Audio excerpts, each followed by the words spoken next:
Magandang araw mga kaibigan ko, mga kagaya kong farmers. Ito, video ko yung palayan. Wala naman kaming ibang mabibideo dito kundi palay lang. Hindi naman kami engineer, hindi kami doktor. Farmers kami. Dahil ang farmers, mahirap nga magtanim tapos baratin ng mga Chinese. Buyer dito kasi Chinese, kaya Taiwanese.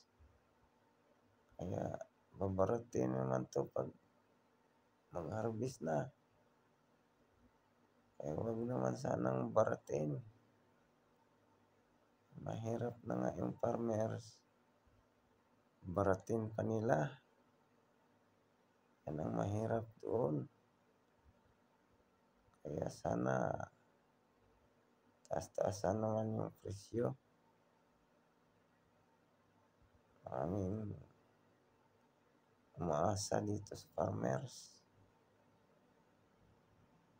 Walang farmers, gutom. Salamat sa mga nanonood.